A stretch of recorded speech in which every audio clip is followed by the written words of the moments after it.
Chapter 18. The Extraordinary Bravery of Toothless. And that would have been the end of Hiccup, if it had not been for the extraordinary bravery of a certain Toothless Daydream. Toothless, if you remember, had refused to join in the battle at Death's Headland. He was intending to fly off somewhere down the coast a bit and lie low till all was safe again. But he stayed at the highest point for a while, terrorising birds and rabbits. He must have been having a lovely time doing this, for he did not hear the approach of Stoic and the entire tribes of Hooligan and Meathead until Stoic grabbed him around the neck. "Where is my son?" asked Stoic. Toothless shrugged his shoulders rudely. "Where is my son?" bawled Stoic with an awe-inspiring yell so loud that Toothless's ears trembled. Toothless pointed to Death's Headland. "Show me," said Stoic grimly. Under Stoic's fierce eye, Toothless reluctantly flapped off towards Death's Headland, followed by the two tribes. They arrived just in time to see the terrible monster throw Hiccup high in the air and catch him in his mouth like a whelk. So much for the fiendishly clever plan, thought Toothless.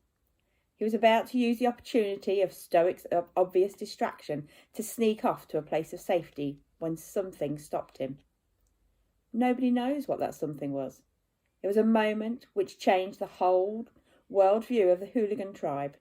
For centuries we have believed it was impossible for dragons to consider a selfless thought or a generous action.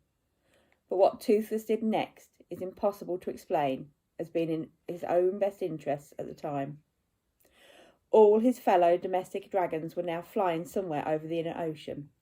As soon as they heard Fireworm's cry of "Dessert!" those who were hiding in caves or between crevices or crouched in the ferns rose up in a great swarm and abandoned their former masters as fast as their wings could carry them. The wild dragons from Wild Dragon Cliff had left hours before. But something kept Toothless from flying after them.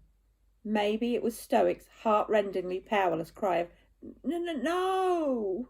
that caused him to pause. Or maybe somewhere in that self-centred green dragon heart of his, he really was fond of Hiccup and grateful for the hours that he'd spent looking after him, not shouting at him, telling him jokes and giving him the biggest and juiciest lobsters. "Dragons are so selfish," argued Toothless to himself. "Dragons are heartless and have no mercy. That's what makes us survivors."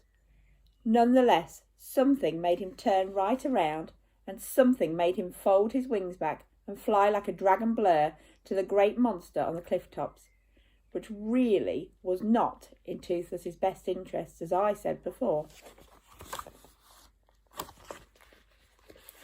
Toothless flew right up the monster's left nostril and started flying up and down the inside of his nose, tickling it with his wings. The sea dragon lunged up and down, wrinkling his nose like crazy and bellowing, "Ah, ah, ah!" The creature stuck his great talon up his nose in a disgusting fashion and tried to winkle out the ticking flea that was irritating him. Toothless didn't quite get out of the way of the talon in time, and it scratched him on the chest. He hardly felt it, though. He was so excited, and carried on tickling regardless, dodging the probing dragon claw. "Ah, ah, ah!" bellowed the sea dragon. Meanwhile, Hiccup was being thrown this way and that inside the dragon's throat as it shook its head from side to side. He was trying desperately to hang on to the spear, which was in danger of becoming dislodged any second. Chew! The dragon finally sneezed and Hiccup the spear, Toothless, and a great deal of perfectly revolting snot was scattered over the surrounding countryside. Toothless remembered as he was shooting through the air that boys can't fly. He folded his wings and dived after Hiccup, who was rapidly heading towards the ground. Toothless grabbed hold of Hiccup by the arm and tried to take his weight. Dragon's talons are extraordinarily strong, and he was able to break Hiccup's fall, not entirely, but enough so that when Hiccup crashed into the heather, he was travelling reasonably slowly. Stoic came plunging frantically through the grass. He picked up his son and faced the monster, holding his shield over Hiccup's unconscious body. Toothless hid behind Stoic. The Green Death had recovered from his sneezing fit. He shuffled forwards, bleeding horribly from fatal wounds to his chest and throat. He lowered his terrible head till it was on a level with the cliff top, and his evil yellow eyes looked straight at Stoic. "Time to die for all of us," purred the Green Death. "You can't save his life now, you know. You are quite helpless. My fire will melt that shield like butter." The Green Death opened his mouth. He slowly sucked in a breath. Stoic tried to grab onto chunks of heather to hold them fast, but Stoic, Hiccup and Toothless were being dragged slowly but surely towards the gigantic black tunnel that was the monster's open jaws. The Green Death paused for a moment before he blew out again, enjoying their terror. "This is what happens if you don't listen to the dragon law," shrieked Toothless to himself in horror as he peered around the side of Stoic's cloak. The monster puffed out his cheeks, and Stoic and Toothless waited for flames to consume them. But no fire came out. The Green Death looked very surprised. He puffed out his cheeks and blew a little harder. And again, no fire. He tried once more, and now his head seemed to be turning a strangish purplish colour with the effort of blowing, and it seemed to be swelling bigger and bigger as if he was being pumped up with air from the inside. The monster had no idea what was happening. He thrashed around wildly, and his eyes bulged larger and larger, until with a bang that could be heard from hundreds of miles in every direction, the Green Death blew up, right in front of their eyes.